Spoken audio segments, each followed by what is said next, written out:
जानकी जीवन स्मरण जय जय राम पार्वती पते हर हर महादेव पुंडलीक वरदा हरि विठ्ठल श्री अनंत कोटी ब्रह्मांड नायक राजाधिराज सच्चिदानंद सद्गुरु श्री ब्रह्मचैतन्य महाराज की जय.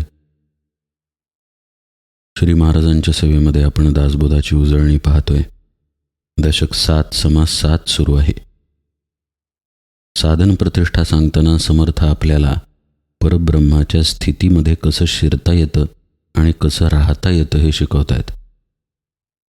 साधनेनं ही स्थिती गाठायची असते, पण गाठल्यानंतर जर मी तिथे राहिला तर ती स्थिती आली नाही असाच त्याचा अर्थ होतो. म्हणून समर्थ म्हणाले, जाणोन या नेणी जे परब्रह्म ते. हा विषय आपण कालच्या निरूपणात विस्तृतपणे पाहिला. म्हणजे कोणत्याही टप्प्यावरती आपल्याला कळलं असा भाव तिथं असता कामा नये. आपण हेही पाहिलं की आपल्याला जाणीव झाल्याशिवाय आपल्याला कळलं आहे असा समजच होत नाही. ही आपली व्यवहारातली सवय आहे, ती इथं परमार्थात चालत नाही. आता हे असं का चालत नाही, म्हणजे वेगळेपण तिथं का चालत नाही, ऐक्यताच तिथे का लागते, ही गोष्ट समर्थ आपल्याला समजावून सांगतायत, पण परब्रह्माच्या लक्षणांच्या आधारानं समजावून सांगतायत. त्यांची ओवी पहा. त्यास न भेटता होय भेटी, भेटो जाता पडे तुटी, ऐसी हे नवल गोष्टी मुकेपणाची. मीपणा जवळ घेऊन त्याला भेटायला गेलं तर भेट होऊ शकत नाही. म्हणजे मी भेट घेत आहे किंवा भेट घेणारा मी तिथे शिल्लक आहे असं जर घडत असेल तर ती भेट होणार नाही. पण जर तिथला मी गळून पडला, त्यास न भेटता होय भेटी, म्हणजे भेट घेणारा कुणी शिल्लक राहिला नाही तर भेट होऊन जाते. समर्थ म्हणतायत अशा प्रकारचं हे नवल आहे. या अवस्थेचं वर्णन करता येत नाही, म्हणून याला नवल गोष्टी मुकेपणाची असं समर्थ म्हणतात. पण या ओळीत काही गहन अर्थ लपलेले आहेत, ते आपण पाहूया. मुकेपणा म्हणजे प्रगट न होणं, कुठल्याही प्रकारे वृत्ती नसणं, शब्द नसणं, कुठल्याही प्रकारची जाणीव नसणं म्हणजे मुकेपणा आहे. व्यवहारातील मुकेपणाचा अर्थ म्हणजे न बोलणं. बोलणं म्हणजे तरी काय असतं, प्रगट होणंच तर असतं. म्हणूनच प्रगट न होणं ही मुकेपणाची स्थिती आहे. आपण जे आहोत तसेच पूर्ण आहोत ही गोष्ट आपल्याला देहबुद्धीवरती कळत नाही. आपली पहा हालचाल सुरू आहे. आत्ता निरूपण ऐकतोय ना आपण, तर ते निरूपण समजावून घेण्याचा बुद्धीमध्ये प्रयत्न सुरू आहे. ही बुद्धीची हालचाल आहे. मनाची हालचाल तर आपण अखंडपणे अनुभवत आहे. देह आपला हालचाल करतोच, आतमध्ये वासनांची हालचाल आहेच. हालचाल जिथं नाही असा आत्मस्वरूप आहे. आता सद्गुरूंचा मुख्य बोध आहे की ते आत्मस्वरूपच तू आहेस. म्हणजे आपण तत्वतः हालचालीमध्ये नसलं पाहिजे, पण तरीही आपल्या ठिकाणी हालचाल प्रत्ययाला येते. आपण या हालचालीतून म्हणजे वृत्तींच्या उमटण्यातून अनुभव घ्यायला जातो.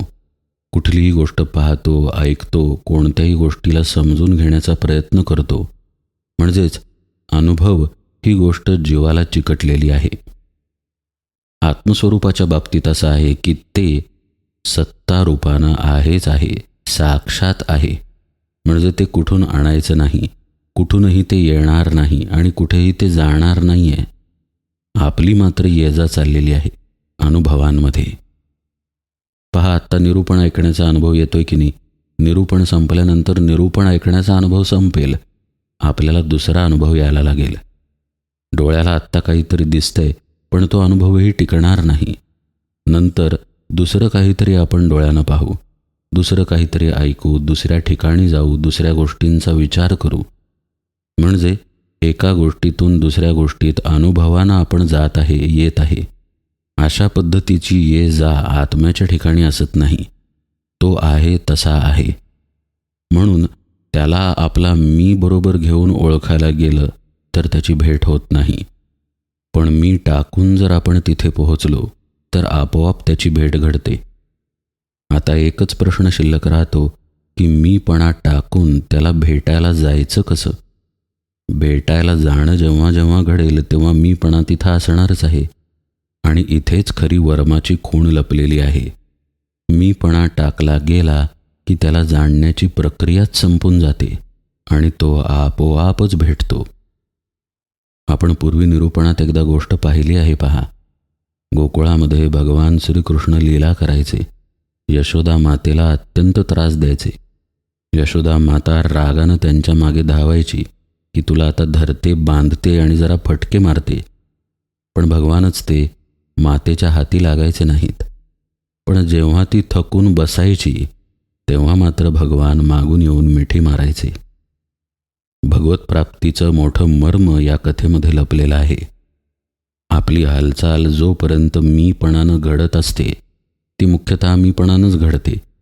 त्या हालचालीतला मी गेला की हालचालीचं प्रयोजनही थांबतं आणि परमात्मा तिथेच असल्यामुळं वेगळेपणानं तो भेटायला येत नाही. आपणच परमात्मा आहोत हे परमात्म्यालाच कळून येतं. अशी ही वर्माची गोष्ट आहे. म्हणून त्याला भेटायला जाणं, त्याला जाणायला जाणं, त्याला ओळखायला जाणं, त्याचं ज्ञान करून घ्यायला जाणं, या सगळ्या गोष्टी द्वैतामध्ये येतात. या गोष्टी टाकाव्या लागतात. गोष्टी टाकाव्या लागतात म्हणजेच त्यातला मी टाकावा लागतो आणि हा मी केवळ गुरुकृपेनं टाकला जातो. याच पद्धतीनं पुढं समर्थांनी वर्णन केलेलं आहे. ते साधू जाता साधवेना, ना तरी सोडिता सुटेना, लागला संबंध तुटेना निरंतर. आत्मस्वरूपाला आपण सोडून कसं देणार? त्याच्याशिवाय तर आपण नाहीच आहे. म्हणून ना तरी सोडिता सुटेना हे तर तथ्य आहेच. पण समर्थ म्हणतात ते साधू जाता साधवेना. त्याची प्राप्ती करून घ्यायला गेल्यानंतर प्राप्ती होत नाही. आपणच ते आहोत तर आपण प्रयत्नांनी कसे मिळणार? आपण सिद्धच आहोत ना. समजा आपलं नाव राम आहे आणि राम नावाची अमुक अमुक व्यक्ती म्हणजे आपण आहे. आता जरा प्रयत्न करतो आणि त्या व्यक्तीला भेटतो. असं आपण करू शकू का? नाहीच. अहो आपणच ते आहोत नाही का असं आपण म्हणू. तसं आत्म्याच्या बाबतीत आहे. फक्त आपल्याला अनुभवांची, इंद्रियांची, वृत्तींची मर्यादा ओलांडून म्हणजेच त्यांना शांत करून आपल्याच आत शिरावं लागतं. ते असतची सदा असे, ना तरी पाहता दुरासे, न पाहता प्रकाशे जेथे तेथे. अशी सुंदर ओवी समर्थ सांगतात. कायम आपल्या ते जवळच आहे, पण द्वैत भावानं त्याला धरायला गेलं, पकडायला गेलं तर ते आणखी लांब जातं. दृष्टीला आपल्या येत नाही समर्थ म्हणतायत, तरीही सर्वत्र ते प्रकाशलेलं आहे. न पाहता प्रकाशे जेथे तेथे. अशी एकही जागा नाही जिथं ब्रह्म नाही. अशी एकही जागा नाही जिथं आत्मा नाही. त्यामुळे पहा, आत्माच आपण असू तर अशी एकही जागा नाही जिथं आपण नाही. पण पहा, आपण इथेच आहे तिथे नाही असं आपल्याला वाटतं. हेच आपल्याला भ्रमामुळं वाटतंय. आपणही प्रयत्न करायला जाऊ, पण ते प्रयत्नही भ्रमामधूनच होतील. जाणून घ्यायला जाऊ, ओळखायला जाऊ, ते ओळखणं जे घडेल तेही भ्रमातच घडेल. जोपर्यंत मी आहे तोपर्यंत भ्रम आहे. म्हणून समर्थ पुढे म्हणतायत पहा, जेथे उपाये तोची अपाये आणि अपाये तोची उपाये, हे अनुभवे विण काये उमजो जाणे. त्याला पाहण्याचा उपाय करू गेलं म्हणजेच प्रयत्न म्हणजेच साधना, तर कर्तेपणाचा पडदा आड येतो. म्हणजे अहम कर्तृत्व तिथं येतं. त्यामुळं तो उपाय हा अपाय ठरतो. हा अपाय करणारं जे कर्तेपण आहे म्हणजे आपला मी जर तिथला गळून गेला तर तोच उपाय होऊन जातो आणि मग परब्रह्मस्थिती येते. मग इथे असा एक विचार येतो की मग साधना करायची नाही की काय? कारण साधना करणं म्हणजे उपाय आहे आणि उपाय करायला गेलं की अपाय होणार आहे. तर असा इथे अर्थ नाही. साधना आवश्यक आहे. आपला मी टाकण्यासाठीच साधना आहे हे मात्र आपण विसरता कामा नये. आपण साधनेमध्ये मी कालवतो आणि इथे आपलं चुकतं. मी टाकण्यासाठी साधना आहे का मी घट्ट करण्यासाठी? आपण सद्गुरूंची सेवा करतो, बरोबरच आहे. आपल्याला देह प्राप्त आहे आणि जर सद्गुरू समोर असतील किंवा त्यांची समाधी जरी असेल तरी त्यांची सेवा करणं प्राप्त आहे. पण ती सेवा आपण करतो याची स्मृती राखणं योग्य आहे का विसरून जाणं योग्य आहे? पहा, एखाद्या गोष्टीची आपण स्मृती ठेवली तर कोणत्या माध्यमानं ठेवतो? आपल्या मनाच्या, बुद्धीच्या माध्यमानंच. आपल्या देहाला चिकटवूनच आपण स्मृती ठेवतो. काल मी मंदिरात गेलेलो असं आपण म्हणतो. म्हणजे कोण गेलेलं असतं? आपला देहच तिथे गृहीत असतो ना.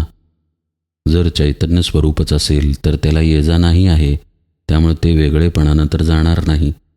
आपण गेलेलो असं आपण म्हणतो, म्हणजे आपण देहाच्या, मनाच्या, बुद्धीच्या दृष्टीनंच ते बोलतो. म्हणजे स्मृती ही गोष्ट देहबुद्धीला चिकटलेली आहे.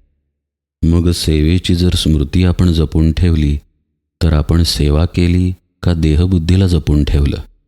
अर्थातच देहबुद्धीला जपून ठेवलं. पण अहो, ती घालवण्यासाठी तर आपण सद्गुरूंकडे गेलो होतो. असा आपला घोळ होतो, अशी गडबड उडते. म्हणून पदोपदी आपल्या मीचं विस्मरण पाहिजे आणि साधना तेवढी शिल्लक राहिली पाहिजे. सेवा घडली पाहिजे, पण सेवेतला मी गळला पाहिजे. साधना घडली पाहिजे, पण साधनेतला मी गळला पाहिजे. आता सेवा म्हणजे पुष्कळदा अन्न वाढणे, केर काढणे, गोष्टी आवरणे किंवा सद्गुरुदेहात असतील तर त्यांचे पाय चेपणे या दृष्टीनं पाहिली जाते. पण सेवा म्हणजे भगवंताच्या नामात राहणं आहे, हे श्री महाराजांनी सांगितलंच आहे.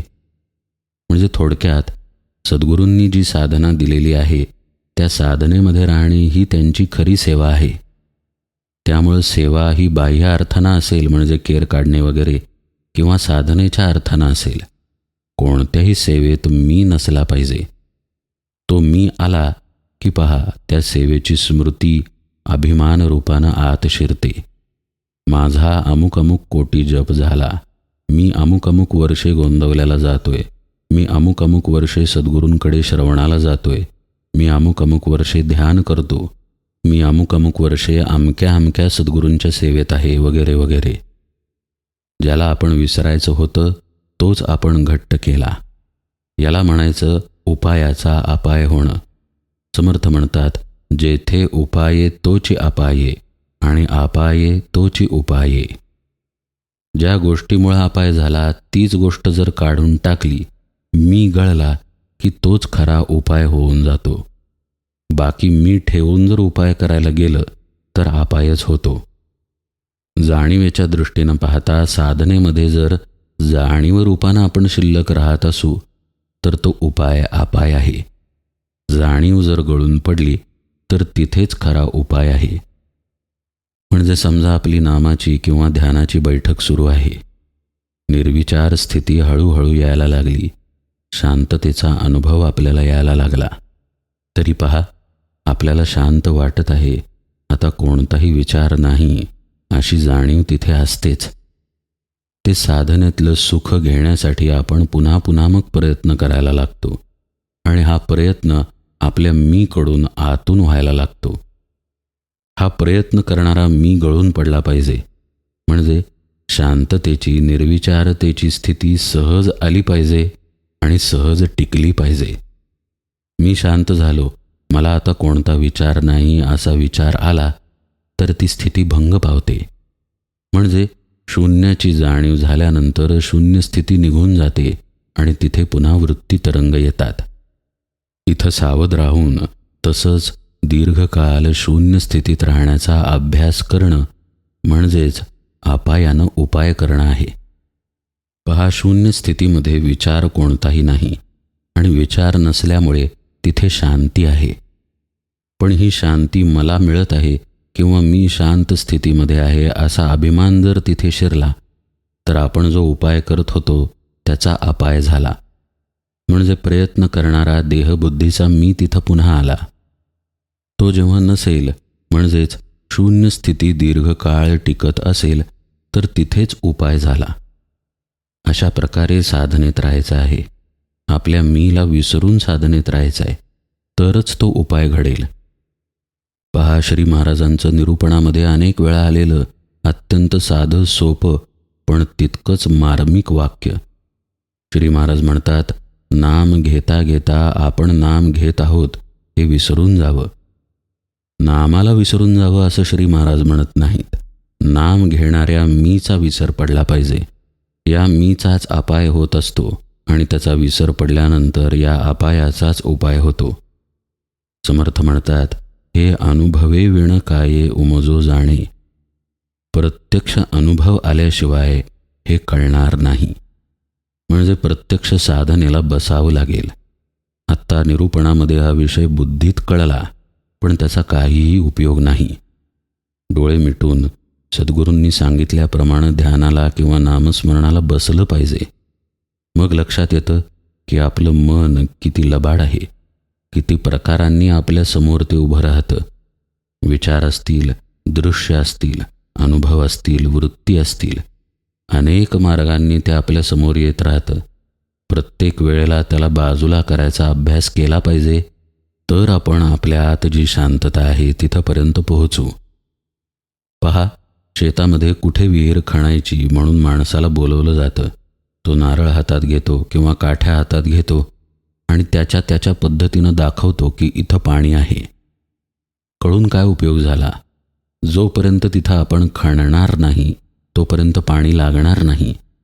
खणताना दगड माती बाजूला करत करत पाण्याच्या स्रोतापर्यंत पोहोचावं लागेल ना. तसं आपल्याला आपल्या आतमध्ये पोहोचायला सद्गुरू शिकवतात. आपल्या मनाला, वृत्तींना बाजूला करायला सद्गुरू शिकवतात.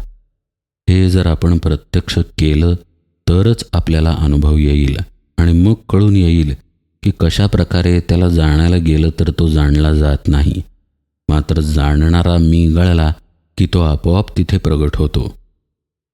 समर्थ म्हणतात, पहा, ते नुमजताच उमजे, उमजोन काहीच नुमजे, ते वृत्ती विण पाविजे निवृत्तीपद.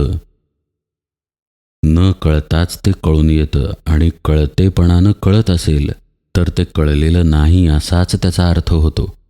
जसं एखादा डोळे मिटून पडलेला मनुष्य म्हणत असेल मी झोपलो आहे, तर त्याचा अर्थ तो जागा आहे असाच होतो. माऊली म्हणतात, यथ जाणीव करी तेची नेणे, आथिलेपणे मिरवी तेची उणे, जो झालो ऐसे म्हणे तो काहीच नव्हे. तेच समर्थ इथं सांगत आहेत. ज्यावेळी आपल्याला वाटतं की आपल्याला काहीतरी कळलेलं आहे, त्या ठिकाणी समजावं की आपला मीच तिथे आहे. नाहीतर कळलं कोणाला सांगा ना. कळणारा कुणीतरी आहे या जाणीवेतूनच आपण म्हणालो ना की आपल्याला कळलं, म्हणजेच खरं कळलेलं नाही. पण ज्यावेळी जो जाणून घेणारा आहे तो विसर्जित होऊन जातो. कशात विसर्जित होणार? अर्थातच जे आहेच आहे त्याच्यामध्येच तो विसर्जित होणार, म्हणजेच आत्म्यामध्ये विसर्जित होणार. असं जेव्हा घडून येतं तेव्हा खरं जाणणं घडतं आणि या जाणण्याला वेगळेपणाची स्मृती असत नाही, वेगळेपणाचं भान असत नाही. त्यामुळं मी जाणलं असं म्हणण्यासाठी तिथं कुणी शिल्लकच राहत नाही. यालाच निवृत्तीपद असं म्हणतात. कारण इथं आता कोणतीच वृत्ती नाही ना. वृत्ती हा मीचा विकार आहे. त्यामुळे जेव्हा मीचं विसर्जन होतं त्यावेळी अर्थातच वृत्ती तिथं असत नाहीत. 10वी पास झालेला विद्यार्थी अर्थातच 8वी आणि 9वी पास झालेला आहे. तसंच ज्याचा मी विसर्जित झालेला आहे त्याच्यापाशी वृत्ती नाहीत. ते खरं निवृत्तीपद, ती खरी तदाकारतेची अवस्था, परब्रह्माशी आपल्या स्वरूपाशी ऐक्य पावल्याची अवस्था. समर्थ म्हणतात, ते ध्यानी धरिता न ये, चिंतनी चिंतावे ते काये, मनामध्ये न समाये परब्रह्म ते.